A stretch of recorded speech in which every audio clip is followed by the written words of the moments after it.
This is a family meeting. ఇది కుటుంబ కూడిక. So let's look to the first family in Genesis. కాబట్టి మనం మొదటి కుటుంబముని ఆదికాండంలో చూద్దాం. The first family is of Adam and Eve. మొదటి కుటుంబం అయిన ఆదాము అవ్వ. See, for Adam and Eve, God told them after they were created. ఆదాము అవ్వలు వాళ్ళు సృజించబడిన తర్వాత దేవుడు వారితో ఏం చెప్పాడంటే, God told them, you can eat of all the fruits of the trees, మీరు అన్ని చెట్ల యొక్క ఫలములు మీరు తినచ్చు, but don't eat of the tree of knowledge of good and evil. కానీ మంచి చెడుల తెలివినిచ్చే వృక్ష ఫలములు మీరు తినకూడదు. Genesis 2:17 we read that the day that you eat from it you shall surely die. ఆదికాండం 2:17 చూస్తే, నీవు వాటిని తిను దినమున నిశ్చయముగా చచ్చెదవు. So it is a very clear command, you shall surely die. కాబట్టి ఇది చాలా స్పష్టమైన ఆజ్ఞ, మీరు ఖచ్చితంగా చచ్చెదరు. And he told we can see in verse 23, the man said to, that is about Eve, this is my bone of my bones, flesh of my flesh, she shall be called woman because she is taken out from man. 23 ఆదాము అవ్వ గురించి చెప్తూ ఉన్నాడు, నా ఎముకలలో ఒక ఎముక, నా మాంసములో మాంసము, ఇది నరునిలో నుండి తీయబడును గనుక నారి అనబడును. Then God said to them, verse 24, for this cause man shall leave his father and mother and shall cleave to his wife, they shall become one flesh. అయితే అప్పుడు దేవుడు ఈ విధంగా చెప్తూ ఉన్నాడు 24 కాబట్టి పురుషుడు తన తండ్రిని తన తల్లిని విడిచి తన భార్యను హత్తుకొనును, వారు ఏక శరీరమై ఉందురు. See, Adam and Eve, they never had a father or mother. ఆదాము అవ్వలకి వారికి ఎన్నడూ తల్లిదండ్రులు అనేవారు లేరు. But this is a command for every married person. కానీ ఈ వివాహమైన ప్రతి వ్యక్తికి ఇది ఒక ఆజ్ఞ. To leave their father and mother, వారి యొక్క తల్లిని తండ్రిని విడిచిపెట్టి, that emotional attachment to father and mother you have to leave. మరి తల్లిదండ్రులతో ఉన్న ఆ భావోద్వేగమైన ఆ సంబంధాన్ని మీరు విడిచిపెట్టాలి. If possible, stay separately from your father and mother. సాధ్యమైతే మీ తల్లిదండ్రులకి వేరుగా జీవించాలి. And cleave to your wife, that is become one with your wife. మరియు నీ భార్యను హత్తుకోవాలంటే నీ భార్యతో నువ్వు ఏకం అవ్వాలి. Now this is something which is disobeyed so much in Indian society. అయితే భారతీయ సమాజంలో ఇది చాలా ఎక్కువగా అవిధేయత చూపించబడుతున్న Even విషయం. after marriage, husband is so much connected to the father and mother, wife is also so much connected to the father and mother. వివాహం అయిన తర్వాత కూడా భర్త ఏమో తల్లిదండ్రులతో ఎక్కువ సంబంధాన్ని కలిగి ఉంటాడు, భార్య తల్లిదండ్రులతో ఎక్కువ సంబంధాన్ని కలిగి ఉంటుంది. That is why all sorts of quarrel and confusion come in the home. అందుచేతే గృహాల్లో ఆ గొడవలు, ఆ గలిబిలి అంతా వస్తూనే ఉంటుంది. The command to man and woman is leave your father and mother, cleave to your wife. కాబట్టి పురుషులకి స్త్రీలకి దేవుడిచ్చిన ఆజ్ఞ ఏంటంటే, మీ యొక్క తల్లిదండ్రులు విడిచిపెట్టి నీ భర్తను నీ భార్యను హత్తుకోవాలి. Now we can see in chapter 3, 3వ అధ్యాయంలో మనం ఇది చూడొచ్చు.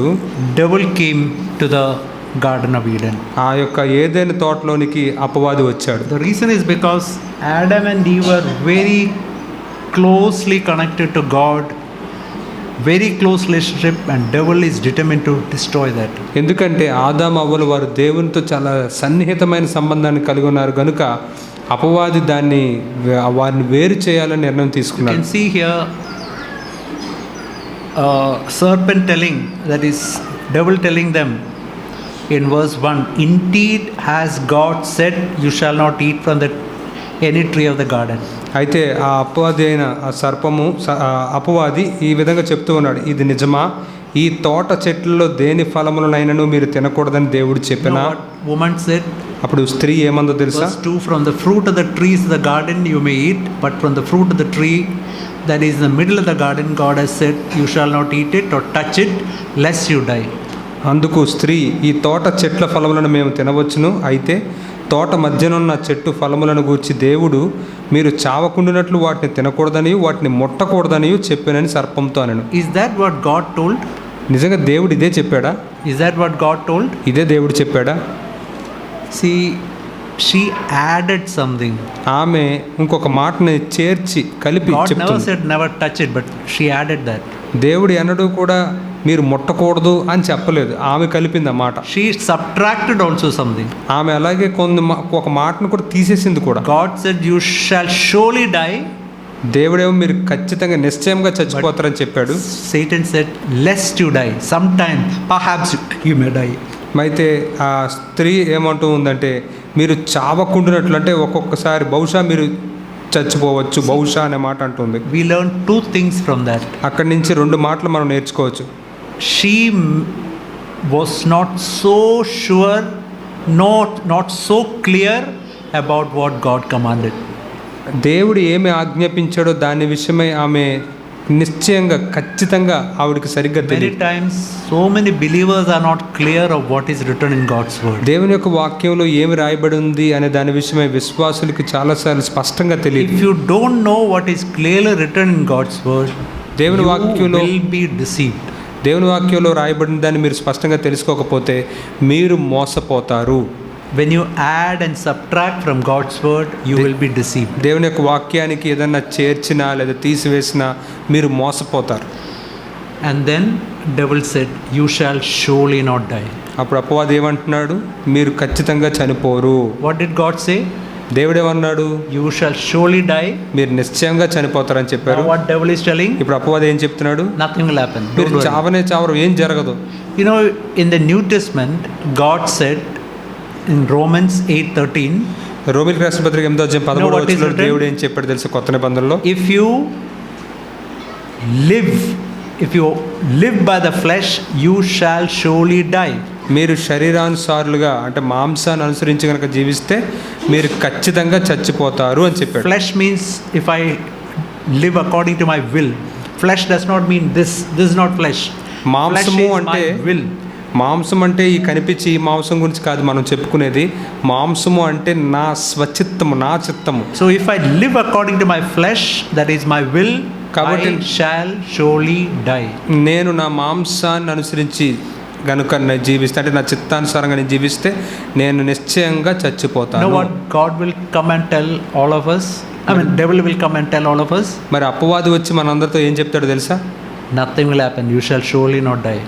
ఏం జరగదు, మీరు చావనే చావరు. If you get angry, nothing will happen. You won't go to hell. Nothing will happen. మీరు కోప్పడినా ఏమవ్వదు, మీరు నరకానికి ఏం వెళ్ళిపోరు, ఏం If జరగదు. you do sexual sin, look pornography, nothing will happen. మీరు లైంగిక పాపం చేసినా భూత చిత్రాలు చూసినా ఏం జరగదు. See, this is the lie devil is propagating. మరి అపవాది వ్యాపింపజేస్తున్న అబద్ధం ఇదే. We know Adam and Eve sinned. ఆదాము అవ్వ పాపం చేశారని మనకు తెలుసు. Okay, now let's see what happened. So that is the first step. Adam and Eve sinned. ఇది మొదటి మెట్టు, ఆదాము అవ్వ పాపం Okay, చేశారు. let's look at the second step. ఇప్పుడు రెండవ మెట్టును చూద్దాం. We can see verse 9, chapter 3, verse 9. Adikandam 3:9 God చూస్తే said to the man, దేవుడు ఆయన యెహోవా ఆదామును పిలిచి, where are you? నీవు ఎక్కడ ఉన్నావు? And then he is asking them this question. Then he said, I am naked, so I am hiding. That is in verse 10. మరి దేవుడు ఆ ప్రశ్న అడిగినప్పుడు అతను జవాబు చెప్తూ నేను దిగంబరిగా ఉన్నాను, భయంతో ఉన్నాను, దాక్కున్నాను అంటున్నాడు. God is telling, who told you that you are naked? అయితే దేవుడు అంటూ ఉన్నాడు, నీవు Now listen to దిగంబరివని this నీకు ఎవరు question. చెప్పాడు? Listen to this question. ఇప్పుడు ఈ ప్రశ్న ఆలకించండి. Have you eaten from the tree which I commanded you not to eat? నీవు తినకూడదని నేను నీకు ఆజ్ఞాపించిన వృక్ష ఫలములు తింటివా? See, it's either Adam has to say yes or he has to say no. ఆదాము చెప్తే అవును అని చెప్పాలి, లేదా లేదు అని చెప్పాలి. Don't you think this question is very simple? Have you eaten from this tree? ఈ ప్రశ్న చాలా సులువుగానే ఉంది కదా. నీవు ఈ చెట్టు ఫలములు తిన్నావా? He didn't say yes, he didn't say no. అతను అవును చెప్పలేదు, లేదు అని You know what he చెప్పలేదు. said? తను ఏం చెప్పాడు తెలుసా? We can see next verse. తర్వాత వచ్చిన మనం చూడొచ్చు. The woman whom you gave me, నాతో నుండుటకు నీవు నాకు ఇచ్చిన she ఈ gave me from the స్త్రీయే tree and I ate. ఆ వృక్ష ఫలములు కొన్ని నాకు ఇయ్యగా నేను తిన్నాను. That means it's your fault that you gave this woman to me. అంటే దీని అర్థం నువ్వే నాకు ఈ స్త్రీనిచ్చి తప్పు చేసావు, and she is the cause for my sin. మరి నా పాపానికి కారణం ఆమె. Okay, God then asked woman, అప్పుడు దేవుడు ఆ స్త్రీని అడుగుతున్నాడు. verse 13, what is this you have done? Same question, have you sinned? What have you done? నీవు చేసింది ఏమిటి అని అదే ప్రశ్న అడుగుతున్నాడు. What she should have answered? ఆమె ఏం జవాబు చెప్పుండాలి? I did this. నేను ఇది చేశాను. No, what she said? కానీ ఆమె ఏం చెప్పింది? Serpent deceived me. సర్పము నన్ను మోసపుచ్చాడు. This is what is happening in all families. చూసారా, ఇదే అన్ని కుటుంబాల్లో జరిగేది. The reason why I sinned is because of my wife, నేను ఎందుకు పాపం చేశానంటే నా భార్య my కారణం, children, నా పిల్లల కారణం, my husband. నా భర్త కారణం. Blaming other people. ఇతరుల్ని నిందించటం See, this is a usual thing in all families. అన్ని కుటుంబాల్లో సాధారణంగా ఉండే విషయం ఇది. You know, if that day they had said, Adam and Eve said, I sinned, ఒకవేళ ఆదామవ్వలు నేను పాపం చేశాను అని గనక చెప్పుంటే, I did this sin, నేను ఈ పాపం చేశాను, please forgive my sin, నా పాపాలు దయచేసి క్షమించండి, that day God could have forgiven the sin. ఆ దినమే దేవుడు వాళ్ళని క్షమించుండేవాడు. God would not have driven them out of the అసలు garden. ఆ తోటలో నుంచి దేవుడు వారిని తోలివేసేవాడు See, కాదు. I want to ask you a question. నేను మిమ్మల్ని ఒక ప్రశ్న వేయాలనుకుంటున్నాను. Did God know that they will sin if devil comes to them? మరి అపవాది వారి దగ్గరికి వస్తే వారు పాపం చేసే అవకాశం ఉందనే విషయం దేవుడికి తెలుసా తెలియదా? Yeah, they would have sinned, that is true. వారు ఖచ్చితంగా పాపం చేసి ఉండేవారు. But sin is not the most serious thing. కానీ ఇక్కడ పాపము తీవ్రమైన విషయం కాదు. After that, are you acknowledging your sin? అయితే పాపం చేసిన తర్వాత దాన్ని ఒప్పుకుంటున్నావా లేదని Or are ముఖ్యమే. you blaming other people? లేదా ఇతరులను నిందిస్తున్నావా? If you admit your sin and take the blame on yourself, నీవు కనుక ఆ పాపాన్ని ఒప్పుకుని ఆ నిందను నీ మీదకి నువ్వు తీసుకుంటే, that moment repentance comes and God will forgive the sin. ఆ క్షణమే మారు మనసు జరుగుతుంది, దేవుడు మీ పాపాలను క్షమిస్తాడు. But as long as we are blaming other people, my wife, husband, children, neighbor, boss, మరి ఎంతకాలం అయితే మనం నా భర్త వల్ల, నా భార్య వల్ల, పిల్లల వల్ల, ఇరుగు పొరుగు వాళ్ళ, నా యజమానుడు వల్ల చేశాను అని చెప్తే what will happen? ఏం జరుగుతుంది? Sin is not forgiven. పాపం క్షమించబడదు. Sin remains there. పాపం అక్కడే నిలిచి ఉంటుంది. In your family, నీ కుటుంబంలో you are blaming other people, sin is there in your heart. నువ్వు ఇతరులను కనుక నిందిస్తూ ఉంటే నీ హృదయంలో పాపం నిలిచి You ఉంటుంది. know what happened because of that? What is the consequence of sin? మరి దాని వల్ల వచ్చిన పర్యవసానాలు ఏమిటి? We can see in verse 14. 14వ వచనంలో మనం చూడొచ్చు. God said, that is to the serpent, you are cursed more than all cattle, more than every beast of the field. That means all the animals are cursed. మరి 14వ వచనం చూస్తే అక్కడ దేవుడు ఆ సర్పాన్ని, ఆ పశువుల్ని శపిస్తూ ఉండడం మనం చూస్తాం. అందుకే దేవుడైన యెహోవా సర్పముతో నీవు దీన్ని చేసినందున పశువులన్నింటిలోనూ భూజంతులన్నింటిలో నీవు శపింపబడిన దానివే నీ కడుపుతో ప్రాకుచు నీ బ్రతుకుచున్నదు. Serpent is cursed. Not only that, all the animals got cursed. మరి సర్పం మాత్రమే కాదు, సమస్త జంతువులన్నీ కూడా శపించబడ్డాయి. Did animals commit any sin? మరి జంతువులన్నీ ఏమైనా పాపం చేసాయా? లేదే. Man sinned. మనిషి పాపం చేశాడు. Sin entered into the world, that brought curse on the whole world. లోకంలోనికి పాపం ప్రవేశించింది, అది లోకమంతటి మీదకి శాపాన్ని తీసుకొచ్చింది. You know why you can see sometimes in National Geographic channel, you can see a beautiful deer walking. మరి నేషనల్ జియోగ్రఫిక్ టీవీ ఛానల్లో ఒక చక్కని జింక నడుస్తూ ఉండడం మనం చూస్తాం. Very nice deer with nice horns. మరి మంచి దుప్పి లేకపోతే జింక మంచి కొమ్ములు వేసుకుని నడుస్తూ ఉంటుంది. Suddenly a tiger jumps on it and tears it to pieces. వెంటనే ఒక పులి దాని మీద దాడి చేసి దాన్ని ముక్కలు చేస్తుంది. Now why it is happening? ఎందుకు అలా జరుగుతుంది తెలుసా? Because of curse. ఈ శాపం వల్లే. That is the reason why animals are, lion is eating deer, lion is, we can see hippopotamus and all these quarreling, one hippopotamus quarreling with another hippopotamus. మరి ఈ యొక్క సింహం జింకలను తినేయడం కానీ, నీటి గుర్రాలు ఒకటితో ఒకటి కొట్టుకోవడం కానీ, ఇవన్నీ దీనివల్ల మనం చూస్తున్నాం. Recently in our house we had a male cat. We had 2 male cats. మరి మా ఇంట్లో కొద్ది రోజుల క్రితమే 2 మగపిల్లలు ఉన్నాయి. Another male cat from a strange male cat killed our male cat. మరి They fought each other and this got killed. బయట ఉన్న ఇంకో మగపిల్ల వచ్చి మా ఇంట్లో ఉన్న మగపిల్లతో గొడవాడి దీన్ని చంపేసింది. What is the reason why? You can see sometimes that sound of two male cats fighting with each other. మరి రెండు మగపిల్లలు కొట్టుకుంటూ ఉంటే వచ్చే ఆ శబ్దాలు మనకు తెలుసు. You know why they fight? ఎందుకు కొట్టుకుంటే తెలుసా? This is the reason. Curse. ఇదే కారణం, శాపం. Curse on all animals. ఈ సమస్త జంతువులన్నిటి మీద ఈ శాపం ఉంది. Now read, you can see there's a curse on all the trees. తర్వాత చెట్ల మీద కూడా ఉన్న శాపాన్ని మనం చూడొచ్చు. It's written in you can see in verse 17 you can read. Curse is the ground because of you. Curse is the ground means all the trees are cursed today. 17వ వచనంలో చూస్తే నేల శపింపబడి ఉన్నది అంటే ఇప్పుడు భూమి మీద ఉన్న చెట్లు అన్ని కూడా శపింపబడి ఉన్నాయి. Verse 18 thorns and thistles shall grow. 18వ వచనం ముళ్ళ తుప్పలను గచ్చ పొదలను మొలుస్తాయి. You know what is the reason why thorns and thistles all these are there? Because man sinned. మరి ఈ ముళ్ళ పొదలు గచ్చ పొదలు ఇవన్నీ ఎందుకు ఉంటున్నాయి? మనిషి పాపం చేయడం వల్ల. Now there is a time, that's why we have got air pollution, noise pollution, water pollution, all that is happening because of sin of man. కాబట్టి అందుచేతే మనకి ఈ గాలిలో కాలుష్యం ఉంది, శబ్ద కాలుష్యం ఉంది, నీటి కాలుష్యం ఉంది, ఇవన్నీ కూడా నరుని యొక్క పాపం వల్ల వచ్చాయి. And now a day is coming when Jesus is going to come back. He is going to establish rule on the earth. అయితే ఒక దినం రాబోతుంది, యేసు ప్రభు తను భూమి మీద తన రాజ్యాన్ని స్థాపించబోతున్నాడు. That day curse will be reversed. ఆ రోజు ఈ శాపం తిరిగి వేయబడుతుంది. Today you read in Romans 8, all the nature is groaning for the revelation of the sons of God. I don't know whether you know that verse. రోమీయులకు రాసిన పత్రిక 8వ అధ్యాయంలో సమస్త సృష్టి కూడా దేవుని కుమారుల యొక్క ప్రత్యక్షత కొరకు మూలుగుతూ ఉందని మనం చూస్తాం. ఈ వచనం మీకు తెలుసో తెలీదు? Romans 8 రోమీయులకు రాసిన పత్రిక 8వ అధ్యాయం. You can read from brother, can you read from verse 18 onwards, 18 to 21? Can you read 18 నుంచి 21 18 to 22. 18 నుంచి 22 వచనాలు ఒకసారి చదువుకుందాము. Sorry, 19 to 22, sorry. 19 నుంచి ఈ 22 వరకు చదువుకుందాం.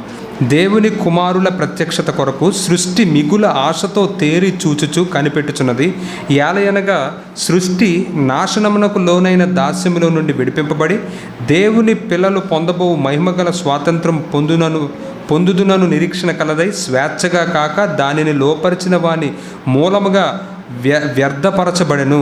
సృష్టి యావత్తు ఇది వరకు ఏకగ్రీవముగా మూలుగుచు ప్రసవ వేదన పడుచున్నదని ఎరుగుదుము. 22. Yes, brother. So it's written the whole creation is groaning today. కాబట్టి సమస్త సృష్టి కూడా మూలుగుతూ ఉంది. All animals, all trees, all are groaning. సమస్త జంతువులు, చెట్లు ఇవన్నీ మూలుగుతున్నాయి. Lord, reverse this curse. ఏమని మూలుగుతున్నాయి తెలుసా? ప్రభువా ఈ శాపాన్ని తీసివేసేయి. Now how the curse came? ఈ శాపం ఎలా వచ్చిందో తెలుసా? What is the first step? దాని మొదటి మెట్టు ఏంటి? Disobeyed God. దేవునికి అవిధేయత చూపించడం. Second step. రెండో అడుగు blaming others. ఇతరుల్ని నిందించడం. Third step. మూడవది justifying themselves. తమను తాము సమర్థించుకోవడం. Think of these 3 steps happening in each family. ప్రతి కుటుంబంలో జరుగుతున్న ఈ 3 మెట్లు అడుగుల గురించి ఆలోచించండి. First step, మొదటి అడుగు disobeying God. దేవునికి అవిధేయత చూపించడం. Second step, రెండో అడుగు blaming others. ఇతరులను నిందించడం. Third step, మూడో అడుగు justifying ourselves. మనల్ని మనం సమర్థించుకోవడం. As long as this is there, no salvation is there. ఎంతకాలం అయితే ఈ విధంగా ఉంటుందో అంతకాలం కూడా రక్షణ ఉండదు. And your sins will not be forgiven. మరియు మీ పాపాలు క్షమింపబడవు. When will sins be forgiven? ఎప్పుడు పాపాలు క్షమించబడతాయి? When you acknowledge your sin. మీ పాపాలు మీరు ఒప్పుకున్నారు. Lord, I did it. ప్రభువా నేనే దాన్ని చేశాను. I will not blame anybody. నేను ఎవరిని నిందించను. I will not blame my wife, husband, my children, my relatives, nobody. నా భర్తని, నా భార్యని, పిల్లల్ని, నా బంధువుల్ని ఎవరిని నిందించను. Lord, I sinned. నేను పాపం చేశాను. I will never justify my sin. ఎన్నడూ నేను నా పాపాలను సమర్థించుకోను. That day salvation will come. ఆ రోజు రక్షణ వస్తుంది. Then only forgiveness will come. అప్పుడే క్షమాపణ వస్తుంది. What did Jesus say? 1 John 1:9. యేసయ్య 1 యోహాను 1:9 ఏం చెప్పాడు? If you confess your sin. Me That's a very important verse to remember. You can turn that if anybody don't know. 1 John 1:9. ఇది గుర్తుంచుకోవడానికి చాలా ప్రాముఖ్యమైన వచనం. 1 యోహాను 1:9 వచనం. ఒకసారి చూడండి. 1 యోహాను 1:9 వచనం. Can you read? మన పాపములను మనము ఒప్పుకొనిన ఎడల ఆయన నమ్మదగిన వాడును నీతిమంతుడును గనుక ఆయన మన పాపములను క్షమించి సమస్త దుర్నీతి నుండి మనల్ని పవిత్రులు చేస్తాడు. See that word ఒప్పుకోడు, that means admitting sin. చూడండి ఆ మాటని ఒప్పుకొని ఎడల అంటే మన పాపాలని ఒప్పుకోవడం అనమాట. So, if I blame my wife or husband or neighbors, నేను కనుక నా భర్తను, భార్యను, పొరుగు వారిని నిందిస్తే, my children, నా పిల్లల్ని నిందిస్తే, and if I justify my sin, మరి నా పాపాన్ని ఆ విధంగా సమర్థించుకుంటే, will God be faithful and righteous to forgive my sin and cleanse me from all unrighteousness? దేవుడు నన్ను నా పాపాల విషయమై క్షమించడానికి నమ్మదగిన వాడుగా, నీతిమంతుడిగా ఉంటాడా? సమస్త దుర్నీతి నుండి నన్ను కడిగి వేస్తాడా? What is the answer? జవాబు ఏంటి? What is the answer? Will God forgive or not forgive? దేవుడు క్షమిస్తాడా, క్షమించడా? Now you are not answering anything. మీరు ఎవరు ఏం జవాబు చెప్పట్లేదు. What is the answer? జవాబు Are you ఏంటి? listening to what I am saying? నేనేం చెప్తున్నాను అది వింటున్నారా? Will God forgive? దేవుడు క్షమిస్తాడా? Yes or no? No. లేదు, క్షమించడు. God will not forgive. దేవుడు క్షమించడు. Why? ఎందుకని? Because you are not taking blame on yourself. ఎందుకంటే ఆ నిందను మీ మీద మీరు You are వేసుకోవట్లేదు, blaming others ఇతరులను నిందిస్తున్నారు, and justifying yourself. మరి మిమ్మల్ని మీరు సమర్థించుకుంటున్నారు. I'll show you a portion from the Old Testament. పాత నిబంధనలో నుంచి ఒక లేఖన భాగాన్ని మీకు చూపిస్తాను. I'm asking a question before that. దానికంటే ముందు మిమ్మల్ని ఒక ప్రశ్న అడుగుతాను. You all of you know about Moses. మీ అందరికీ మోషే గురించి తెలుసు కదా. Why he did not enter the land of Canaan? ఎందుకని తను ఆ యొక్క కనాను దేశంలోనికి ప్రవేశించలేదు? Can you give me answer? Let's see whether you have read that portion. మీరు ఆ లేఖన భాగం చదివారు లేదు చూద్దాం, ఎవరైనా జవాబు చెప్తారా? Why he did not enter the land of Canaan? ఎందుకని తను ఆ కనాను దేశంలోనికి ప్రవేశించలేదు? Disobedience. What is it? Disobedience they are saying. What is the disobedience? ఏంటా అవిధేయత? Huh? Not listening to the word. What he did not listen? ఏం వినలేదు ఆయన, ఏ మాట వినలేదు. Huh? When God told to speak to the stone, he hit the stone. Correct. Let's see that portion. సరిగ్గా చెప్పారు. ఆ భాగాన్ని మనం చూద్దాం.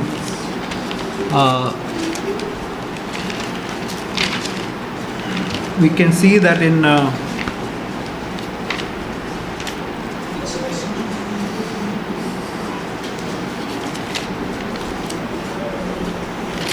Numbers 20 verse 10 to 13.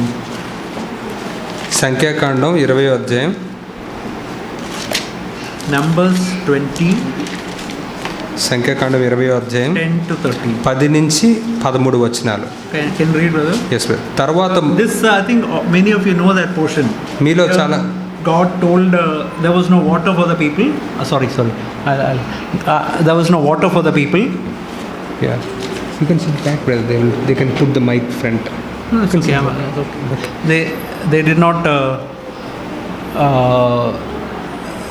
There was no water. ఇక్కడ ఈ సందర్భం మీకు తెలుసు కదా, అక్కడ నీళ్ళు So లేవు. God told to speak to the rock. కాబట్టి దేవుడేమో ఆ బండతో మాట్లాడమని చెప్పాడు. We can see from chapter 20, 10 onwards. Can you read, brother? Yes brother. 20వ అధ్యాయం 10వ వచనం నుంచి ఒకసారి మనం చదువుకుందాం. తర్వాత మోషే అహరోనులు ఆ బండ ఎదుట సమాజమును పోగు చేసినప్పుడు అతడు వారితో, ద్రోహులారా వినుడి, మేము ఈ బండలో నుండి మీ కొరకు నీళ్లు రప్పింపవలెనా అనెను. అప్పుడు మోషే తన చెయ్యి ఎత్తి 2 మారులు తన కర్రతో ఆ బండను కొట్టగా నీళ్లు సమృద్ధిగా ప్రవహించెను, సమాజము పశువులను త్రాగెను. అప్పుడు యెహోవా మోషే అహరోనులతో, మీరు ఇశ్రాయేలీయుల కన్నులెదుట నా పరిశుద్ధతను సన్మానించున్నట్లు నన్ను నమ్ముకొనకపోతిరి గనుక ఈ సమాజమును నేను వారికిచ్చిన దేశంలోనికి మీరు తోడుకొని పోరని చెప్పాను. అది మోరిబా జలమనబడెను. ఏలయనగా ఇశ్రాయేలీయులు యెహోవాతో వాదించినప్పుడు ఆయన వారి మధ్యను తన్ను పరిశుద్ధపరచుకొనెను. So there we see what God told Moses is speak to the rock, but he hit the rock twice. కాబట్టి అక్కడ మనం ఏం చూస్తామంటే దేవుడు మోషేని ఆ బండతో మాట్లాడమంటే తను ఆ బండను కొట్టాడు. Who sinned here? ఇక్కడ ఎవరు పాపం చేశారు? Moses sinned. మోషే పాపం Okay, చేశాడు. now let's turn to Deuteronomy chapter 3. ఇప్పుడు మనం ద్వితీయోపదేశకాండం 3వ అధ్యాయం చూద్దాం. And here God is speaking to Moses. ఇక్కడ దేవుడు మోషేతో మాట్లాడుతూ ఉన్నాడు. Can you read 26 and 27? 3వ అధ్యాయం This is what Moses is testifying of that incident. 26-27 వచనాల్లో మోషే ఆ సంఘటన గురించి ఈ విధంగా Please చెప్తున్నాడు. read slowly, then only you will understand. చాలా నెమ్మదిగా చదవండి, అప్పుడే మీకు అర్థమవుతుంది. But the Lord was angry with me on what is written? Your account. యెహోవా మిమ్మును బట్టి నా మీద కోపపడి and would not listen to me. నా మనవి What వినకపోయెను. is written there? ఇక్కడ ఏం రాయబడింది? God is angry with me. He's not telling because of my sin. No, what he's telling? Because of people of Israel, their sin. ఇక్కడ ఏమంటున్నాడు చూడండి, దేవుడు యెహోవా నా మీద కోపంగా ఉన్నాడు, నన్ను బట్టి కాదు, మిమ్మును బట్టి, ఇశ్రాయేలీయులైన మిమ్మును బట్టి నా మీద కోపంగా They ఉన్నాడు. sinned. They sinned. That's why I could not enter into the land of Canaan. వాళ్ళు పాపం చేశారు, అందుకే నేను ఈ కనాను దేశంలోకి వెళ్ళలేకపోతున్నాను అంటున్నాడు. It's like I am telling, see, I sinned because brother has done something. That's the reason. I'm blaming brother. That Moses is blaming is people of Israel. ఇది ఎలా ఉంటుందంటే, నేను చేసిన పాపానికి సహోదరుడి మీద నింద వేస్తున్నట్టుగా ఉంటుంది. అలాగే మోషే కూడా తన చేసిన పాపానికి ఇజ్రాయెల్ ప్రజల మీద నింద వేస్తున్నాడు. You know what God told? ఇప్పుడు దేవుడు ఏమన్నాడు తెలుసా? Read carefully there. అక్కడ జాగ్రత్త The Lord చదవండి. said to me, enough. మరియు Speak to me no more in this matter. మరియు యెహోవా నాతో ఇట్లనెను, చాలును, ఇకను ఈ సంగతుల గురించి నాతో మాట్లాడవద్దు. What God is telling, I don't want to hear anything from you now. దేవుడు ఏమంటున్నాడు తెలుసా? ఇంక నీ దగ్గర నుంచి నేను ఏమీ వినదలుచుకోవట్లేదు. You will not enter into the land of Canaan. నీవు ఆ యొక్క కనాను దేశంలోనికి ప్రవేశించవు. But if Moses would have acknowledged, Lord, I sinned. I am the person who you told me to speak to the rock, but I hit the rock, Lord. I sinned. Please forgive my sin. He would have entered the land of Canaan. కానీ మోషే, ప్రభువా నేను పాపం చేశాను, నువ్వు మాట్లాడమంటే నేను కొట్టాను అని చెప్పి కనుక మోషే ఒప్పుకుని ఉంటే అతను మారుమనసు పొందుంటే దేవుడు క్షమించుండేవాడు, తన కనాను దేశంలోకి వెళ్ళి ఉండేవాడు. Please remember, this is the reason why many Christians don't enter into an overcoming life. Land of Canaan is a picture of overcoming life. కాబట్టి దయచేసి దీన్ని జ్ఞాపకం ఉంచుకోండి. ఇదే కారణం అనేక మంది క్రైస్తవులు జై జీవితంలోనికి వెళ్ళలేకపోవడానికి. కనాను దేశం జై జీవితానికి సాదృశ్యం. See, they don't acknowledge their sin. They don't put the blame on themselves. They justify themselves. వారు తమ పాపాలను ఒప్పుకోరు, ఆ నిందను వారి మీద వేసుకోరు, వారు తమను తాము సమర్థించుకుంటూ ఉంటారు. As long as you blame your husband, wife, children, relatives, boss, your sins are not forgiven and you will never progress in Christian life. ఎంతకాలం అయితే మీరు నీ భర్త మీద, భార్య మీద, పిల్లల మీద, పొరుగువారి మీద, బంధువుల మీద, యజమానుల మీద నిందలు మోపుతారో మీరు అంతకాలం మీ పాపాలు క్షమించబడవు, మీలో ఎదుగుదల కూడా ఉండదు. I want to tell these things once again. ఈ మాటలు మరలా చెప్పాలనుకుంటున్నాను. మొదటిది ఏంటి? Adam and Eve disobeyed God. ఆదాము అవ్వలు వారు దేవునికి అవిధేయత చూపించారు. Second step, రెండవ అడుగు ఏం వేశారు? blamed others. ఒకరినొకరు నిందిస్తున్నారు. మూడవది, justified themselves. తమను తాము సమర్థించుకుంటున్నారు. What is the consequence? దీనివల్ల వచ్చిన పర్యవసానాలు ఏంటి? They went out of the Garden of Eden. వారు తోటలో నుంచి బయటకు వెళ్ళిపోయారు. Curse on the all the animals, all the trees, everything is cursed. మరి జంతువులు, అలాగే చెట్లు, ఇవన్నీ కూడా క్షపించబడ్డాయి. See, when we blame others and don't acknowledge our sin, we are bringing curse on our family. మనం మన పాపాలను ఒప్పుకోకుండా ఇతరులను నిందిస్తూ మనం సమర్థించుకుంటే ఏం జరుగుతుందో తెలుసా? మన కుటుంబాల మీదకి మనం శాపాన్ని That తెచ్చుకుంటూ is why ఉంటాం. it's so important to acknowledge our sin and repent, turn back from sin. అందుచేతే మన పాపాలను ఒప్పుకోవడం చాలా ప్రాముఖ్యం. మారు మనసు పొంది వెనక్కి తిరగాలి. As long as we blame others, we'll never prosper. ఎంతకాలం అయితే మనం ఇతరులను నిందిస్తూ ఉంటామో అంతకాలం మనం ఎదగలేము. Please remember this is very important. దీన్ని జ్ఞాపకం ఉంచుకొని చాలా ప్రాముఖ్యమైన విషయం. Another important thing in family, కుటుంబంలో ఇంకొక ప్రాముఖ్యమైన you విషయం can see ఏంటంటే in Matthew chapter 18. మత్తయి సువార్త 18వ అధ్యాయంలో మనం చూస్తాం. Matthew 18, మత్తయి సువార్త 18వ అధ్యాయం 18 to 20. 18 నుంచి 20 వచనాలు. భూమి మీద మీరు వేటిని బంధింతురో అవి పరలోకమందును బంధింపబడును, భూమి మీద మీరు వేటిని విప్పుదురో అవి పరలోకమందును విప్పబడును అని మీతో నిశ్చయంగా చెప్పుచున్నాను. మరియు మీలో ఇద్దరు తాము వేడుకొని దేనిని గూర్చి అయినను భూమి మీద ఏకీభవించిన ఎడల అది పరలోకమందున నా తండ్రి వలన వారికి దొరుకును అని మీతో చెప్పుచున్నాను.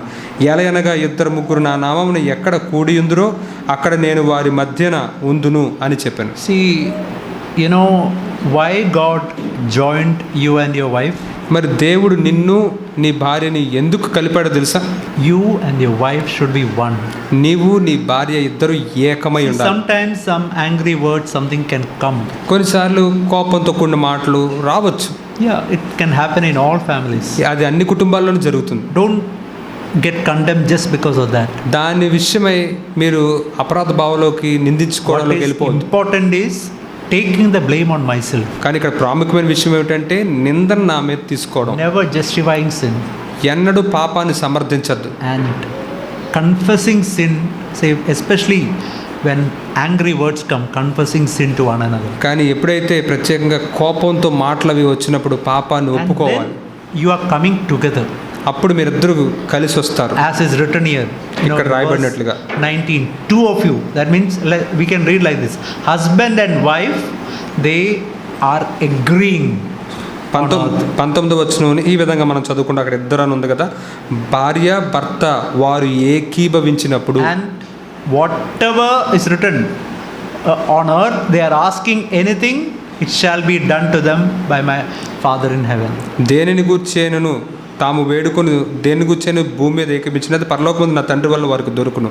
Verse 20, if husband and wife are gathered like this in my name, God is there in the midst. మరి 20వ Their వచనం family. ప్రకారం మనం చూస్తే ఎక్కడైతే భార్యాభర్తలు ఇద్దరు ఈ విధంగా వారు కూడుకుంటారో వారి మధ్య నేను ఉంటాను అని ఆయన చెప్తున్నాడు. God is not telling in a family where anger is there, sin is there, God is not there. That's not what he is telling. మరి ఇక్కడ దేవుడు కోపము లేకపోతే పాపము ఉంటే నేను అక్కడ ఉండను అలా ఏం చెప్పట్లేదు ఆయన. Even if sometimes some angry words can come, some bitter words can come, but if you confess your sin, acknowledge sin, ask forgiveness to Jesus, and come together as one. మరి ఆ కోపంతో కూడిన మాటలు, ద్వేషంతో కూడిన మాటలు అప్పుడప్పుడు పొరపాటు రావచ్చు, కానీ మీరు మీ పాపాలను కప్పిపుచ్చుకోకుండా ఒప్పుకొని ఒకరికొకరు క్షమాపణ అడిగి దాన్ని సరి చేసుకుని దేవునితో సంబంధంలోకి వస్తే God is in that midst of that family. దేవుడు అటువంటి కుటుంబం మధ్యలో ఉంటాడు. And see verse 18, whatever you bind on earth is bound in heaven, whatever you loose on earth shall be loosed in heaven. చూడండి 18వ వచనం చూడండి, భూమి మీద మీరు వేటిని బంధింతురో అవి పరలోకమందున బంధింపబడును, భూమి మీద మీరు వేటిని విప్పుదురో అవి పరలోకమందున విప్పబడును. See, I want to tell you, some of you may be praying for your children. మరి మీలో కొంతమంది మీ పిల్లల కోసం Lord, ప్రార్థిస్తూ my ఉండొచ్చు. children should be converted. ప్రభువా నా పిల్లలు మారాలి. You know what? Why the prayer is not heard? ఎందుకని మీ ప్రార్థనలు You know why ఆలకించబడలేదు? children are rebellious? ఎందుకు పిల్లలు ఎదురు తిరుగుతున్నారు? Because you are not becoming one. There is some sin in your heart, in the heart of your wife. You are not asking forgiveness. You are not coming together and becoming one. That's the me reason. ఇద్దరు కూడా కలిసి రావట్లేదు, ఎందుకంటే మీ హృదయంలో పాపం ఉంది, మీరు ఒప్పుకోవట్లేదు, ఒకరితో ఒకరు మీరు ఏకీభించట్లేదు కాబట్టి. See, as long as this husband and wife are two, there is no power in their life. ఎంతకాలం అయితే భార్యాభర్తలు ఇద్దరుగా ఉంటారో ఆ యొక్క జీవితంలో, ఆ కుటుంబ జీవితంలో శక్తి Jesus ఉండదు. is not in the midst, devil is in the midst. వారి మధ్య యేసే ఉండడు, అపవాది ఉంటాడు. Either of the two, one will be there in your house. వాళ్ళిద్దరిలో ఎవరో ఒకరే మీ ఇంట్లో ఉండగలరు. Either Jesus is in the midst of your family or devil is in the midst of family. మీ కుటుంబం మధ్యలో అయితే యేసే ఉండాలి లేదా అపవాది ఉండాలి. There is no neutral situation. ఇక్కడ ఏదో ఇద్దరు పంచుకునే అవకాశం ఉండదు. If husband and wife are not one, quarreling, fighting, not talking to each other, devil is in the midst. మరి భార్యాభర్తలు ఇద్దరు గొడవలు ఆడుకుంటూ మాట్లాడుకోకుండా ఉంటే అక్కడ అపవాదే ఉంటాడు. If they are one, not that they are overcome sin, that may take many years, but if they acknowledge their sin, ask forgiveness to one another and become one, Jesus is in the midst. కానీ వారు ఏకీభవిస్తే, అంటే ఏదో వారు పాపాన్ని జయించేశారు అనేది నేను చెప్పట్లేదు, అది ఎప్పుడో జరుగుతుంది. కాకపోతే వారు పాపంలో పడిపోయినప్పుడు ఒకరితో ఒకరు ఒప్పుకొని సమాధానపడి పశ్చాత్తాపడితే వారు ఏకీభవిస్తే అక్కడ యేసే ఉంటాడు. I'll tell you one incident that happened in my family. నా కుటుంబంలో జరిగిన ఒక సంఘటన నేను మీతో చెప్తాను. Some years before, when we were in Mumbai, చాలా సంవత్సరాల క్రితం ముంబైలో ఉన్నప్పుడు my wife developed a swelling here. నా భార్యకి ఇక్కడ ఒక వాపు వచ్చింది మెడ దగ్గర. And doctor said that high chance that it is cancer. మరి డాక్టర్లు ఏమన్నారంటే ఇది చాలా వరకు క్యాన్సర్ అయ్యే అవకాశం ఉందండి అన్నారు. They said do a biopsy. వాళ్ళు అన్నారు బయాప్సీ చేద్దామండి. You know what we did? మేమేం చేస్తాం తెలుసా? We knelt down, prayed. మేము మోకాళ్ళేసి ప్రార్థించాం. We prayed. We asked forgiveness to each other. We prayed, cried out to God. మేము ఒకరినొకరు క్షమాపణ అడిగి మేము దేవునికి మొర్ర పెట్టుకున్నాం. What happened is when the biopsy result has to come, they said it is sent for second opinion.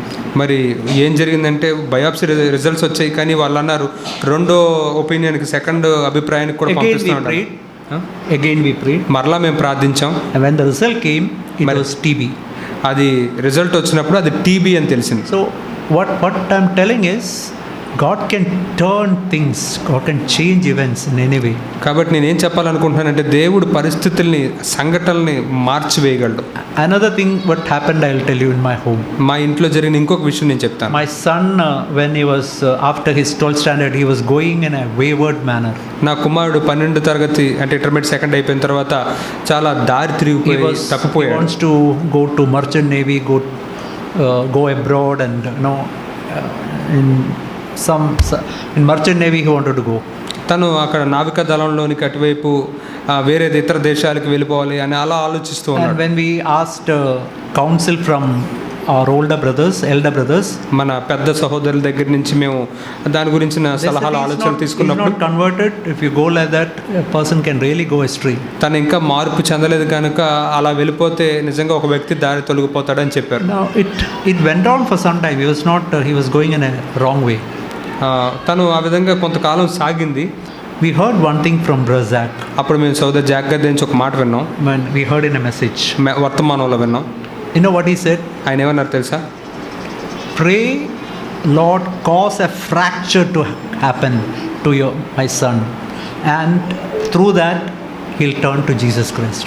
నీ యొక్క కుమారుడికి అవసరమైతే యాక్సిడెంట్ అయ్యి కాలో చేయ విరిగిపోనివ్వండి, ఆ విధంగా అవడం ద్వారా అయినా సరే తను నీ వైపు వస్తాడు అని ప్రార్థించమని నేను వార్తలో చెప్పడం విన్నాను. We prayed 4 days.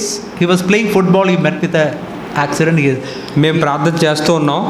4 రోజుల్లో తను ఫుట్బాల్ ఆడుతుంటే తనకి ఆ యొక్క ప్రమాదం జరిగి his hand got fractured. అతని చెయ్యి విరిగిపోయింది. X-ray was taken. There was a tumor inside.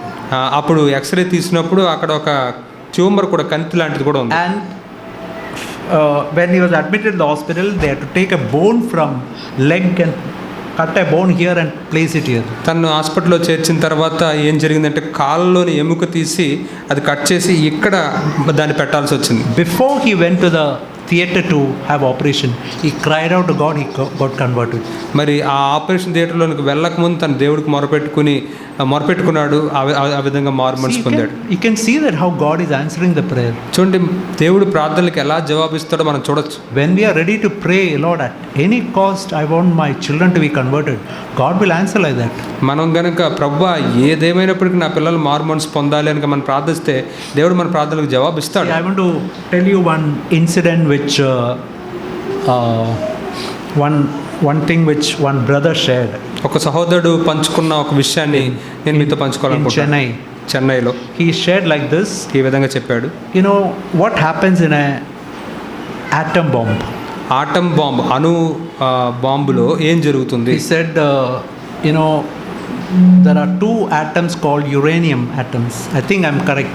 Uranium atoms. మరి 2 అణువులు ఉంటాయి. There is a atom called uranium atom that is broken, and that produces tremendous power. మరి ఆ యురేనియం అనే ఆ అణువు అది ముక్కలైపోయినప్పుడు, అది బద్దలైనప్పుడు దాంట్లోంచి చాలా శక్తి ఉత్పత్తి అవుతుంది. Uranium atom is a very big one. When that is broken, tremendous power is released. మరి ఆ యొక్క యురేనియం అణువు పగిలినప్పుడు చాలా విస్తారమైన శక్తి దాంట్లోంచి బయటకు వస్తుంది. It can give either power to one city, electricity power to one city, or even destroy a city.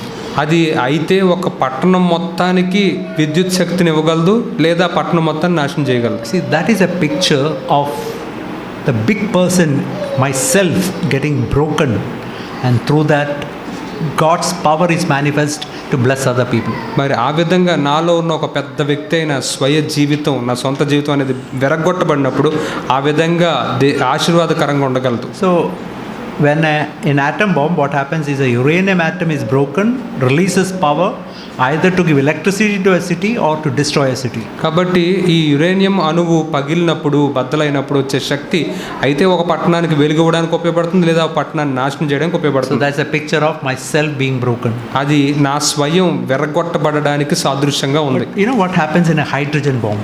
కానీ ఒక హైడ్రోజన్ బాంబులో ఏం జరుగుతుంది Hydrogen తెలుసా? bomb, what happens is there are 2 small, hydrogen is a small atom. మరి hydrogen బాంబులో ఎలా ఉంటుందంటే 2 చిన్న అణువులు ఉంటాయి. When 2 atoms come together and become one, ఈ రెండు అణువులు దగ్గరకు వచ్చి ఒకటైనప్పుడు such tremendous power is released, చాలా విస్తారమైన శక్తి అందులో నుంచి which బయటకు వస్తుంది. can destroy entire Andhra Pradesh or give electricity to entire Andhra Pradesh. అది మొత్తం ఆంధ్రప్రదేశ్ని నాశనం చేయడానికి ఉపయోగపడుతుంది, లేదా ఆంధ్రప్రదేశ్ మొత్తానికి విద్యుత్ శక్తిని ఇవ్వడానికి ఉపయోగపడుతుంది. That's the way when two husband and wife or any two brothers or any two sisters becoming small in your own eyes, asking forgiveness to each other, confessing sin, becoming small and becoming one, and when they pray, tremendous power is there. అదే విధంగా భార్యాభర్తలు ఇద్దరు లేదా సహోదరులు ఇద్దరు లేదా సహోదరులు ఇద్దరు తమ దృష్టిలో తాము చిన్నవారుగా చూసుకుని క్షమాపణలు అడడానికి ఇష్టపడి ఆ విధంగా దగ్గరకు వచ్చి ఏకీభవిస్తే దానివల్ల వచ్చే శక్తి ఎంతో గొప్పగా ఉంటుంది. Just like two hydrogen atoms are so small and they when come together, tremendous power to give electricity to a city or destroy a city, like that tremendous power is there. When husband and wife or two brothers or two sisters become one, and there is such tremendous power. ఏ విధంగా అయితే రెండు hydrogen అణువులు దగ్గరికి వచ్చినప్పుడు కలిస్తే ఎంత శక్తి దాంట్లో బయటకు వచ్చి అయితే పట్టణం మొత్తానికి శక్తి ఇవ్వగలుగుతాయి, విద్యుత్ శక్తి లేదా నాశనం చేయగలుగుతాయి. అలాగే ఇద్దరు సహోదరులు లేకపోతే ఇద్దరు సహోదరులు లేదా భార్యాభర్తలు ఇద్దరు దగ్గరికి వచ్చి ఏకీపించినప్పుడు వచ్చే శక్తి కూడా అంత ఉంటుంది. You may not know that. మీకు అది తెలియకపోవచ్చు, Devil knows that. కానీ అపవాదికి తెలుసు. That is why devil takes the maximum effort not to make husband and wife one. అందుకే అపవాది ఏం చేస్తాడంటే భార్యాభర్తలు ఇద్దరు ఏకీభవించకుండా ఉండడానికి తను చేయగలిగిందంతా చేస్తూ ఉంటాడు. That is why they make maximum effort so that two elders in the church will not become one. అందుకే సంఘంలోని ఇద్దరు సంఘ పెద్దలు ఒక్కటిగా ఉండకుండా తను చేయగలిగిందంతా చేసేస్తాడు. That is why devil takes all effort. If two brothers or two sisters come together to pray, make sure that there is some fight, some quarrel, some problem, so that their prayer becomes ineffective. ఒకవేళ ఇద్దరు సహోదరులు లేకపోతే ఇద్దరు సహోదరులు ప్రార్థన చేసుకోవడానికి వచ్చినప్పుడు గనక వాళ్ళిద్దరి మధ్య ఏదో గొడవలు వాగ్వాదాలు జరిగేటట్లు చేస్తే ఆ ప్రార్థనలో శక్తి రాకుండా ఉంటుందని తనకు తెలుసు. Please remember this. This is the if you don't know that, devil knows that.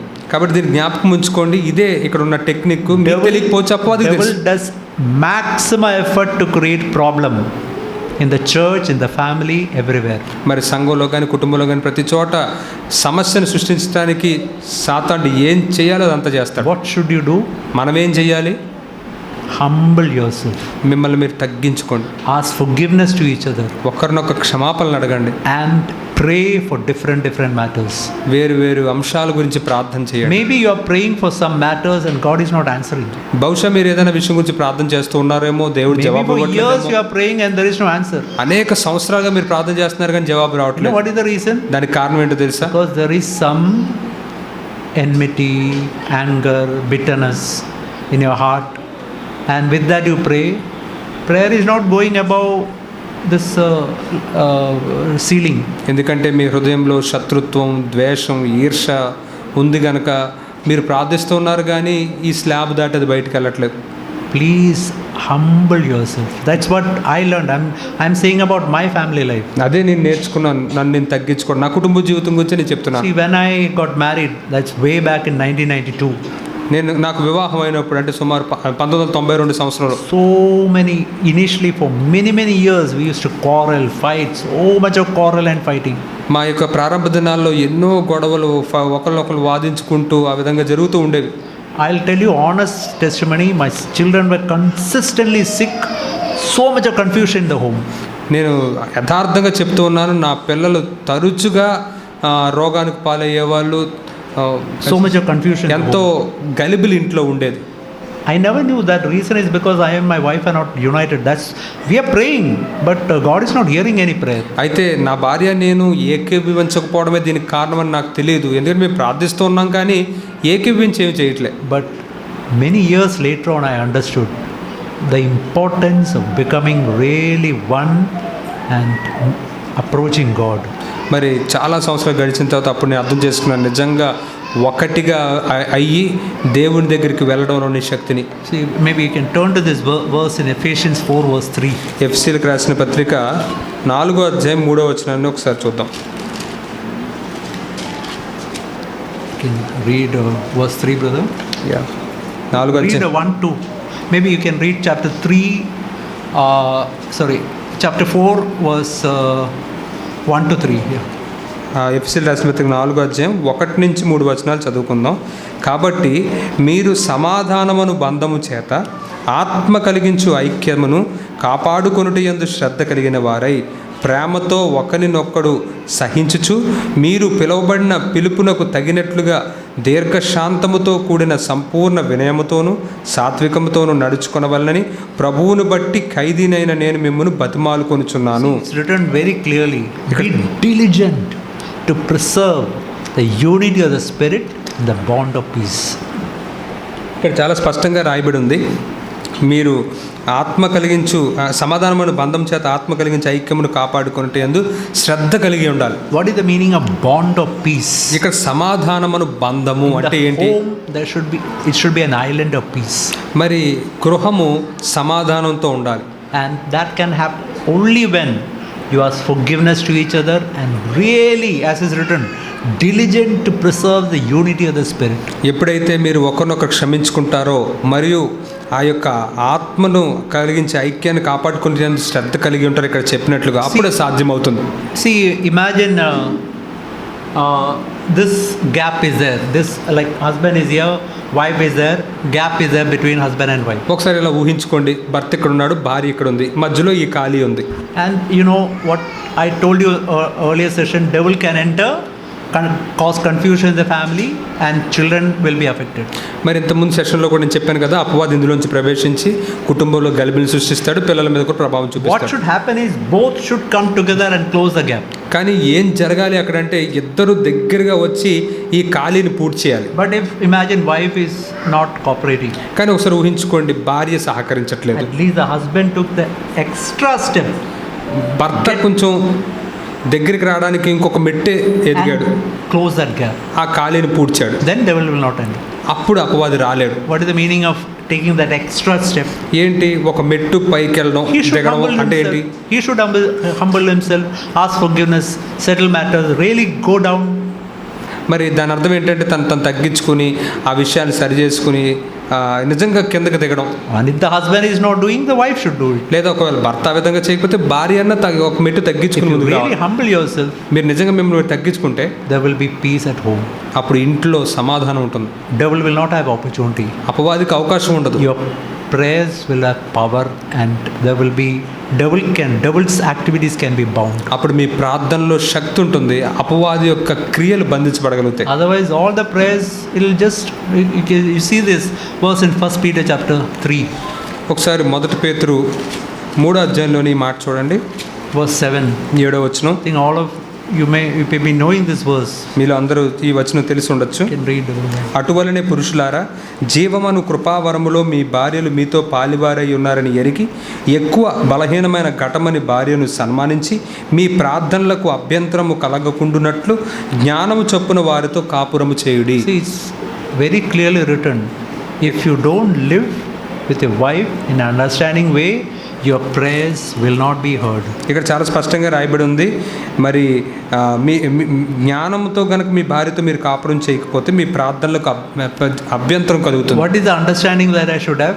మరి అక్కడ నేను కలిగి ఉండవలసిన జ్ఞానం ఏంటి? Written there. She is also written here. Wife is a weak vessel. అది కూడా ఇక్కడ రాయబడి ఉంది, భార్య బలహీనమైన Because she is ఘటం, a woman. ఎందుకంటే ఆమె స్త్రీ. Sometimes a small problem is enough to make her cry. కొన్నిసార్లు ఒక చిన్న సమస్య చాలు ఆమె ఏడవడానికి. You may be thinking, why she is crying? మీరు అనుకోవచ్చు, ఎందుకు ఏడ్చేస్తుంది She దీనికి? is a woman, she is weaker vessel, that's why she is taking it even as very small matter very seriously. ఆమె ఒక స్త్రీ గనుక ఆమె ఆ చిన్న విషయానికి కూడా ఏడ్చేస్తూ ఉంటుంది. So you have to be understanding, you have to humble yourself and be reconciled with her. నువ్వు అర్థం చేసుకోవాలి, నిన్ను తగ్గించుకోవాలి, నువ్వు ఆమెతో సమాధాన పడుతూ Don't ఉండాలి. say you are taking your small thing, you are crying, small thing you are making big. Don't say like that. Then you are not living with in an understanding way. నువ్వు ఆ చిన్న విషయాన్ని కూడా పెద్దగా చూస్తున్నావు అన్న మాటలు మాట్లాడద్దు. అలా మాట్లాడితే కనుక నువ్వు జ్ఞానంతో కాపురం చేస్తున్నట్టు కాదు. Take the blame on yourself. నా నింద నీ మీద తీసుకో. In every problem, maybe 80% fault is one side, 20% in other side. మరి చాలా సమస్యల్లో 80% తప్పు ఒకవైపు ఉండొచ్చు, 20% తప్పు మన వైపు కూడా ఉండొచ్చు. Maybe 90% with one person, 10% with another person. బహుశా 90% ఒక వ్యక్తి తప్పు ఉండొచ్చు, 10% ఒకరిది ఉండొచ్చు. Can you take the blame of your wife and become one with her? కానీ నువ్వు నీ భార్య తప్పును తీసుకుని నీ మీద వేసుకుని ఆమెతో ఒకటిగా అవ్వగలవా? Then there will be peace. అప్పుడు అక్కడ సమాధానం ఉంటుంది. You know, there are 3 crosses on the Calvary. మరి సెలువు మీద, ఆ కల్వరి కొండ మీద 3 సెలువులు ఉన్నాయి. You know what are the meaning of 3 crosses? ఆ 3 సెలువుల యొక్క అర్థం ఏంటో తెలుసా? One cross, you know, the thief there, what did he say? ఒక సెలువు మీద Any ఒక దొంగ idea ఏమంటున్నాడు? what one thief said? ఒక దొంగ చెప్పింది గురించి దొంగ చెప్పింది మీకు ఏమైనా జ్ఞాపకం ఉందా? That thief said, see, you are crucified like this, please save me.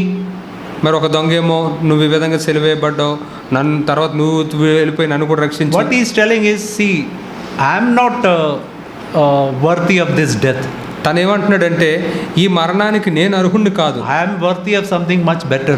దీనికంటే చాలా శ్రేష్టమైన దానికి నేను అర్హుణ్ణి. I should have some good type of death, not this type of death. నాకేదో కొంచెం మంచి రకమైన మరణం ఉండాలి కానీ ఇలాంటి మరణం ఉండకూడదు.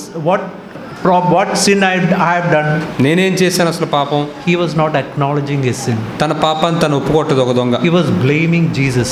తను యేసుని నిందిస్తున్నాడు. And he was saying that you are the cause. I'm a better person. తను ఏమంటున్నాడంటే దీని అంతటి కారణం నువ్వే, నేను శ్రేష్టమైన వాడిని అంటున్నాడు. Where he went? ఎక్కడికి వెళ్ళాడు తను? He went to hell. తను నరకానికి వెళ్ళాడు. Okay. What is the second thief? అయితే రెండో దొంగ ఏంటి? Initially he was cursing. మొదట్లో తను కూడా తిడుతూ ఉన్నాడు. But then ఆ he తర్వాత acknowledged his sin. తన పాపాన్ని తను ఒప్పుకున్నాడు. He said, Lord, I am the cause of all the sin. ప్రభువా ఇదంతా ఈ పాపానంతటి కారణం నేనే. I will not blame anybody. నేను ఎవరిని నిందించను. Lord, I am the cause of it. దీనికి కారణం నేనే. Jesus, when you come, please remember me. ప్రభువా యేసు నువ్వు మరలా వచ్చినప్పుడు నన్ను జ్ఞాపకం I am చేసుకోవాలి. not blaming others. నేను I ఎవరిని did నిందించట్లేదు, sin. నేను పాపం చేశాను. He said, he told the other thief, we are suffering for a just punishment. తను ఇంకొక దొంగతో కూడా చెప్తూ ఉన్నాడు, నిజంగా మనం చేసిన తప్పులకి మనం అనుభవిస్తూ ఉన్నాం, What మనకి he's telling is, తగిందే, I deserve this. నేను దీనికి తగిన I వాడిని take the అంటున్నాడు. blame on myself. ఈ నిందను నా మీద నేను వేసుకుంటాను. Jesus, forgive my sin. యేసు నన్ను పాపాలు క్షమించు. Jesus forgave his sin, took him to heaven. యేసే తన పాపాలు క్షమించాడు, తనతో పాటు పరలోకానికి తీసుకెళ్ళాడు. So what is the first cross indicating? మరి మొదటి సెలవు తెలిసి మనం ఏం నేర్చుకుంటాం? Blaming other people. ఇతరులను నిందించడం, Not justifying themselves, blaming other people. తమను తాము సమర్థించుకోవడం, ఇతరులను నిందించడం. Where did that person went? ఆ వ్యక్తి ఎక్కడికి వెళ్ళాడు? Hell. నరకానికి What వెళ్ళాడు. is the second cross? ఈ రెండో సెలవు ఏంటి? Taking the blame on myself. నిందను నా మీద నేను Lord, వేసుకోవడం. I did the sin. ప్రభువా నేను పాపం చేశాను, Please forgive my sin. ప్రభువా నా పాపాన్ని Where క్షమించు. did he go? తను ఎక్కడికి వెళ్ళాడు? He went to heaven. తను పరలోకానికి వెళ్ళాడు. There is a third cross. అక్కడ మూడో సెలవు ఉంది. What is the third cross? ఏంటా మూడో సెలవ? Jesus. యేసు క్రీస్తు. What sin he did? ఆయన ఏం పాపం చేశాడు? He never sinned anything. ఆయన ఎప్పుడు పాపం But he చేయలేదు. took other people's sin on himself. కానీ ఇతరుల యొక్క పాపాలు తన మీద వేసుకున్నాడు. That is a very high standard. అది చాలా ఉన్నతమైన ప్రమాణం. That is the standard to which we have to come. None of us might have come in that standard. మనందరం ఆ స్థాయికి మనం రావాలి. మళ్ళీ ఎవరు ఇంకా ఆ స్థాయికి Where I రావాలి. take the other person's sin and blame and say, Lord, I am the cause of it, and requesting God. ఇతరుల యొక్క పాపాలని నిందల్ని మన మీద తీసుకుని ప్రభువుని వేడుకోవడం అనేది మనం ఇంకా చేయలేదు. That is the standard of Jesus. అది యేసుక్రీస్తు యొక్క ప్రమాణం. But అది at least we have come to the standard of that sinner who took blame on himself and never justified himself. కనీసం ఆ యొక్క దొంగ తన నిందను తన మీద వేసుకుని ఇతరులను నిందించకుండా ఉన్నాడు. ఆ స్థాయికన్నా మనం రావాలి. At least to that level we have to come. కనీసం ఆ స్థాయికన్నా మనం రావాలి. Then only we can go to heaven. Then otherwise we are not even fit to go to heaven. అప్పుడు మాత్రమే మనం పరలోకానికి వెళ్ళగలం, లేకపోతే మనం పరలోకానికి వెళ్ళడానికి సరిపోము. From there we have to grow to the level where we took blame even for others. అక్కడి నుంచి ఇతరుల యొక్క నిందలను కూడా మన మీద వేసుకునే స్థాయికి మనం ఎదగాలి. So I want to tell once again. మరొకసారి నేను చెప్పాలనుకుంటున్నాను. First cross is a picture of blaming others and justifying myself. మొదటి సిలువ దేనికి సాదృశ్యం అంటే ఇతరులను నిందిస్తూ నన్ను నేను సమర్థించుకోవడం. That person Where such a person will go? అటువంటి వ్యక్తి ఎక్కడికి వెళ్తాడు? Where? ఎక్కడికి వెళ్తాడు? Hell. నరకానికి వెళ్తాడు. What is the second cross? రెండో సిలువ ఏంటి? Taking the blame on myself. నిందను నా మీద వేసుకోవడం. And never justifying myself. మరి ఎన్నడూ నన్ను నేను సమర్థించుకోకపోవడం. Where will that person go? అతను ఎక్కడికి వెళ్తాడు? Heaven. పరలోకానికి వెళ్తాడు. But we have to, God wants us to still go forward to a higher level. కానీ దేవుడు మనం ఇంకా ఉన్నతమైన ప్రమాణానికి వెళ్ళాలనుకుంటున్నాడు. Even we take the blame of other people. మనం ఇతరుల యొక్క నిందలను కూడా, మనం చేసిన తప్పుల నిందలే కాదు, ఇతరుల యొక్క నిందలు కూడా తీసుకొస్తాయి. Take the blame of my wife on myself. నా భార్య యొక్క నిందల్ని నా మీద నేను వేసుకోవడం. See, sometimes I've found in my home, I'm telling one simple example. కొన్నిసార్లు నా గృహంలో నేను దీన్ని కనుగొన్నాను. Sometimes I've never spoken even one word to my wife, but my wife is sad and looking at me sad with little grief. మరి నేను ఒక్క మాట కూడా మాట్లాడకపోయినప్పటికీ కూడా నా భార్య నా విషయమై విచింతిస్తూ అలా బాధపడుతూ sometimes he is not talking. కొన్నిసార్లు నాతో మాట్లాడదు. And I think, Lord, what did I say? I didn't say even one word to her. ప్రభువా, ఏంటి ప్రభు, నేను ఒక్క మాట కూడా మాట్లాడలేదు, కానీ ఏంటి ఇలా ఉంది? I can't remember I hurt her anywhere.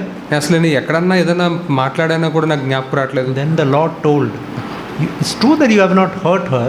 అప్పుడు ప్రభు చెప్పాడు, నిజమే, నువ్వు ఆవిడని ఏం గాయపరచలేదు, but you have not given true fellowship to her.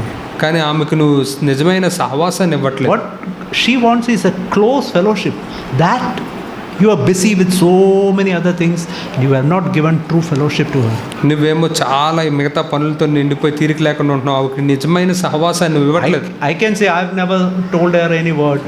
If she is not talking, let her continue like that. మరి నేనైతే చెప్పుకోవచ్చు, నేను ఎప్పుడు ఏ మాట అనలేదు, ఆవిడ మాట్లాడకుండా ఉన్నట్టు ఎంతకాలం మాట్లాడకుండా ఉంటుందో ఉండవండి. Gap in the family. అలా అంటే కనుక అప్పుడు కుటుంబంలో devil can ఖాళీ ఏర్పడుతుంది. enter in. Devil can enter in. అప్పుడు అపవాది దాంట్లోకి రాగలడు. There also we have to come to a place where, Lord, I am at fault, Lord. I have not given true fellowship to her. ప్రభువా, ఇక్కడ తప్పు నాదే ప్రభు, ఆమెకు నేను నిజమైన సహవాసాన్ని ఇవ్వలేదు. So I hope you will remember what I shared today. మరి ఈ దినం నేను ఏం పంచుకున్నాను అది మీరు గుర్తుంచుకుంటారనుకుంటున్నాను. Listen from the Garden of Eden. ఏదైనా తోటలో నుంచి వచ్చే పాఠాలను వినండి. We can learn many things. అక్కడ మనం చాలా విషయాలు నేర్చుకోవచ్చు. Never, even if we sin, మనం పాపం చేసినప్పటికీ కూడా never blame other people. ఎన్నడూ ఎవరిని నిందించద్దు. Never justify our sin. మన పాపాలను సమర్థించుకోవద్దు. Take the blame on ourselves. ఆ యొక్క నిందను మన మీదకి తీసుకుందాం. Then only God can forgive us. అప్పుడు మాత్రమే దేవుడు మన పాపాలు క్షమించగలడు. Otherwise our sins will remain unforgiven and there will be confusion and chaos in the home. లేకపోతే పాపాలు అలాగే నిలిచి ఉంటాయి, అప్పుడు కుటుంబంలో గలిబిలి ఎన్నో విపత్తులు వస్తూనే ఉంటాయి. Let's pray. ప్రార్థించుకుందాం. Okay, just before praying, I just want to show you one more picture. Sorry. ప్రార్థన చేసుకోకముందు ఇంకొక సాదృశ్యం చూపించాలనుకుంటున్నాను. Psalms 133. కీర్తనలు 133. 133. కీర్తనలు 133. I want to read this psalm in this way. ఈ కీర్తనని నేను ఈ విధంగా చదవాలనుకుంటున్నాను. Behold how good and how pleasant it is for husband and wife to dwell together in unity. భార్యాభర్తలు ఐక్యత కలిగి నివసించుట ఎంత మేలు, ఎంత మనోహరము. It is like a precious oil upon the head. అది తల మీద పోయబడిన ప్రశస్తమైన తైలం వలె ఉంటుంది. Coming down upon the beard. అది గడ్డం మీదుగా కారుతుంది. Even Aaron's beard. అహరోను గడ్డం మీదుగా. Coming down upon the edge of his robe. మరియు అతని అంగీల అంచు వరకు దిగజారుతుంది. It's a picture of a beard full of that oil and it comes to his dress. అది ఎలా చూడడానికి ఎలా ఉంటుందంటే ఆ గడ్డం అంతా నూనెతో ఉండి అది అలాగా అంగీ మీద కూడా వస్తుంది. It's a picture of God's blessing coming to sanctification and God's blessing coming to upon myself and on others. అది ఎలాగంటే మనం పరిశుద్ధపరచబడి ఆ తర్వాత ఆ యొక్క ఆశీర్వాదం మన మీదకి అలాగే ఇతరుల మీదకి వచ్చేదానికి సాదృశ్యం. Slowly sanctification, holiness coming to me and blessing my family also. మరి నెమ్మదిగా పరిశుద్ధత అది నా మీదకి వస్తూ ఉంది, అలాగే నెమ్మదిగా ఆ ఆశీర్వాదం నా కుటుంబం మీద కూడా వస్తూ ఉంటుంది. It is like the dew of Hermon coming down upon the mountains of Zion, for there the Lord commanded blessing, life forevermore. సియోను కొండల మీదకి దిగి వచ్చి హెర్మోను మంచు వలె ఉండును, ఆశీర్వాదమును శాశ్వత జీవమును అచ్చట ఉండవలనని యెహోవా ఆజ్ఞ ఇచ్చి ఉన్నాడు. See, from the mountains you can see streams coming down and blessing the valleys and so many things. మనం కొండలకు చూస్తే ఆ పై నుంచి ఆ యొక్క జలపాతాలు వచ్చి కింద ఉన్న ప్రదేశాన్ని అందరినీ దీవిస్తూ ఉంటాయి. Continuously dew comes on the top of the mountain, it is turned to water coming down. మరి ఎడతెక్కకుండా పర్వతాల మీద ఆ మంచు అలా ఉండి నీటుగా మారి అవి కిందకు వచ్చి Like బ్లెస్ that, చేస్తూ ఉంటాయి. God's blessing, Holy Spirit, grace, all that can flow from to first of all to me and to my wife, children, everybody. ఆ విధంగా పరిశుద్ధాత్మని నుంచి అది మొదట నా మీదకి వచ్చి నా నుంచి నా భార్య మీద పిల్లల మీదకి అలా వెళ్తుంది. Where will happen? ఇదంతా ఎప్పుడు జరుగుతుంది? Not in all families. అన్ని కుటుంబాల్లో కాదు. What is the secret? ఇక్కడ రహస్యం ఏంటి? Husband and wife dwelling in unity. భార్య భర్తలు ఐక్యత కలిగి నివసించినప్పుడు. If no unity, ఐక్యత లేకపోతే no sanctification, no blessing on family, no blessing on wife, no blessing on children, nothing will be blessed. అక్కడ పరిశుద్ధపరచబడ్డం ఉండదు. భార్య మీద కానీ భర్త మీద కానీ పిల్లల మీద కానీ ఆశీర్వాదాలు రావు. So that is why unity is very, very important. అందుచేతే ఐక్యత అనేది చాలా చాలా Humble ప్రాముఖ్యమైనది. yourself and become one with your wife. Humble yourself, become one with your husband. కాబట్టి మిమ్మల్ని మీరు తగ్గించుకుని భర్తతో ఐక్యం అవ్వండి లేదా భార్యతో ఐక్యం అవ్వండి. Please remember the last sentence. There God commands blessing. కాబట్టి In that family, God commands blessing. చివరి మాటని జ్ఞాపకం ఉంచుకోండి. అచ్చట అంటే అక్కడ దేవుడు ఆశీర్వాదమును శాశ్వత జీవమును ఉండాలని ఆజ్ఞాపిస్తున్నాడు. Life forevermore. ఆ యొక్క శాశ్వత జీవం ఉండాలని ఆజ్ఞాపిస్తున్నాడు. Pray. ప్రార్థించుకుందాం. Pray. Thank you, Father, for what we heard today. ప్రభు, మేము ఈ రోజు విన్నదాన్ని బట్టి నీకు వందనాలు. Help us, Lord, to humble ourselves, become one with our husband and wife. ప్రభు, మమ్మల్ని మేము తగ్గించుకుని భార్యతో లేకపోతే భర్తతో మేము ఐక్యం అవ్వడానికి సహాయం చేయండి. Lord, there is so much of pride inside our heart. ప్రభు, మా హృదయాల్లో ఎంతో గర్వం ఉంది. So much of self and so much of pride. ఎంతో స్వయము, ఎంతో గర్వం ఉంది. That is why there is so little blessing, Lord. అందుకే ఎంతో తక్కువ ఆశీర్వాదాలు ఉన్నాయి. Help us to humble ourselves and like that hydrogen atom become small and become one. ప్రభు, మేము ఆ విధంగా తగ్గించుకుని అణువుల వలె బాగా చిన్నగా అయ్యి మేము ఒక్కటిగా అవడానికి సహాయం We చేయండి. want blessing on every family here. ప్రభు, ఇక్కడున్న ప్రతి కుటుంబం మీద ఆశీర్వాదం కావాలి. Lord's life in every family. ప్రభు, నీ యొక్క జీవము ప్రతి కుటుంబంలో Pray that it will be true in each family. ప్రభు, ప్రతి కుటుంబంలో అది నిజమవునట్లు In the ప్రార్థిస్తున్నాం. name of Jesus, amen. యేసు నామములో ప్రార్థిస్తున్నాం తండ్రి. ఆమేన్.